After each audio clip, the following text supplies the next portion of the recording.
Good morning and welcome back to the channel where I'm currently reading Leviticus. So to start, do a morning prayer. Father, as I read and receive your word, may it deeply be rooted in me, so when difficulty comes, it will be your word that encourages and strengthens me. So we're up to chapter 4 today. Procedures for the sin offering.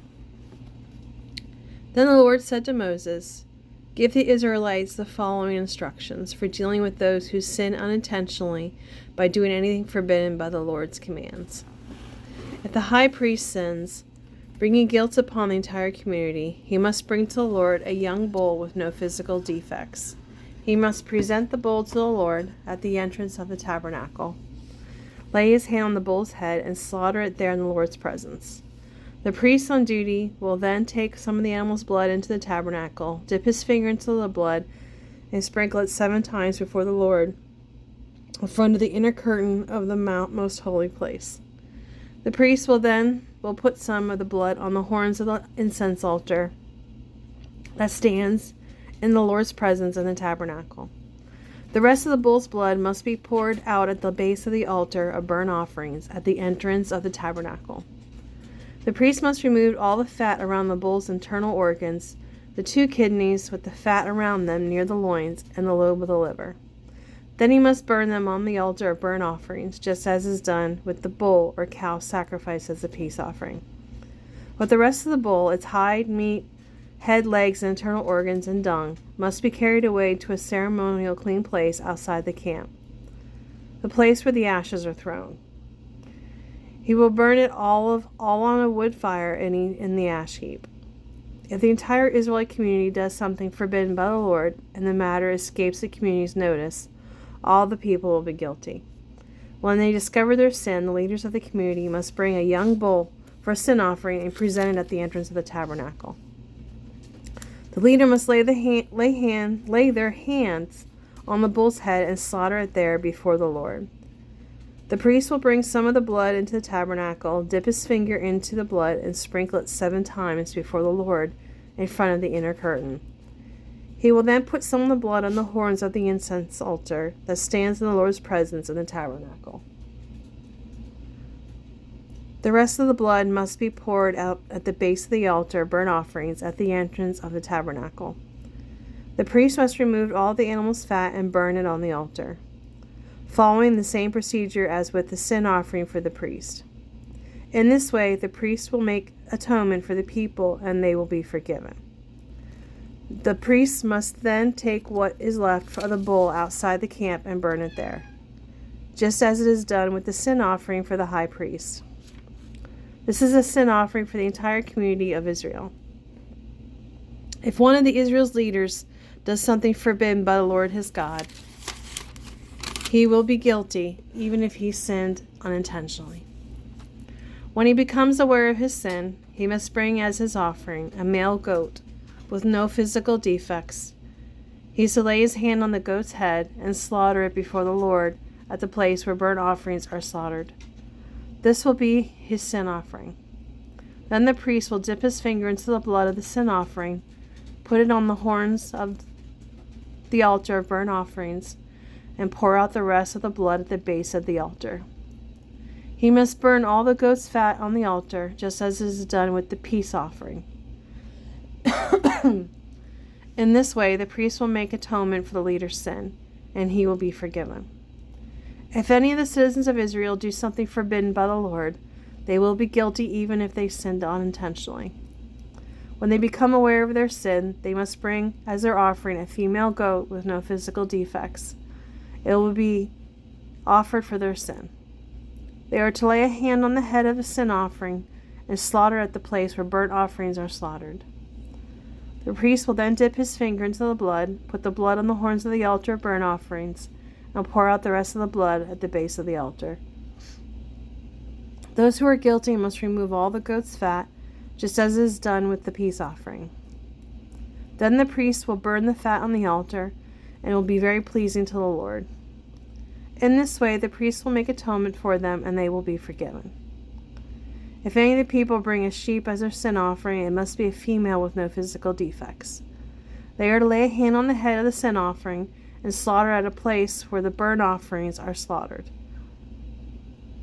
The priest will then dip his finger into the blood, put it on the horns of the altar of burnt offerings, and pour out the rest of the blood on the base of the altar.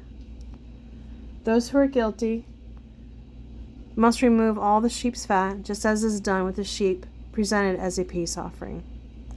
Then the priest will burn the fat on the altar of the top of the offerings given to the Lord by the fire. In this way, the priest will make atonement for them, and they will be forgiven. Chapter 5. Sins requiring a sin offering. If any of the people are called to testify about something they have witnessed, but they refuse to testify, they will be held responsible and be subject to punishment. Or if they touch something that is ceremoniously unclean, such as a dead body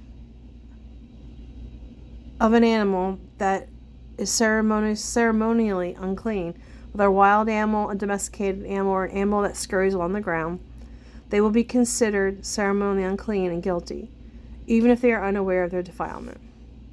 Or if they come into contact with any source of human defilement, even if they don't realize that they have been defiled, they will be considered guilty as soon as they become aware of it.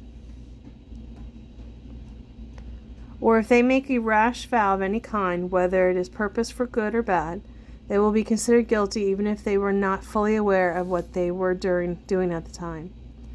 When any of the people become aware of their guilt in any of these ways, they must confess their sin and bring to the Lord, as their penalty, a female from the flock, either a sheep or a goat. This will be a sin offering to remove their sin, and the priest will make atonement for them. If any of them cannot afford to bring a sheep, they must bring to the Lord 2 young turtle doves or 2 young pigeons as a penalty for their sin. One of the birds will be a sin offering, and the other will be a burnt offering. They must bring them to the priest, who will offer one of the birds as a sin offering. The priest will wring its neck without severing its head from the body.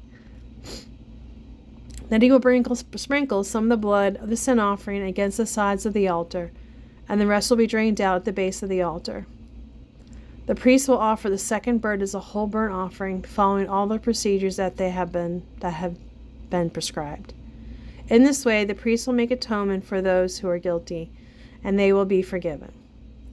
If any of the people cannot afford to bring turtle doves or pigeons, they must bring 2 quarts of choice flour for their sin offering. Since it is a sin offering, they must not mix it with olive oil or put any incense on it. They must take the flour to the priest, who will scoop out a handful as a token portion. He will burn this flour on the altar, just like any other offering given to the Lord by fire. This will be their sin offering. In this way, the priest will make atonement for those who are guilty, and they will be forgiven. The rest of the flour will belong to the priest, just as with the grain offering. Procedures for the guilt offering. Then the Lord said to Moses, "If any of my people sin by unintentionally defiling the Lord's sacred property, they must bring to the Lord a ram from the flock as their guilt offering. The animal must have no physical defects, and it must be a proper value in silver as measured by the standard sanctuary shekel. They must then make a restitution for whatever holy things they have defiled by paying for the loss, plus an added guilty penny of 20%. When they give their payments to the priest, he will make atonement for them with the ram sacrifice as a guilt offering, and they will be forgiven. If any of them sin by doing something forbidden by the Lord, even if it is done unintentionally, they will be held responsible.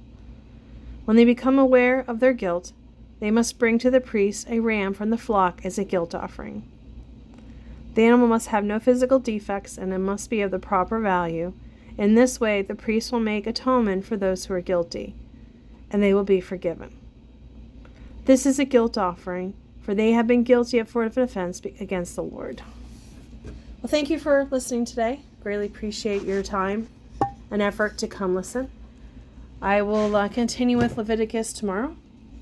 I hope you have a blessed day and a good day. Thank you.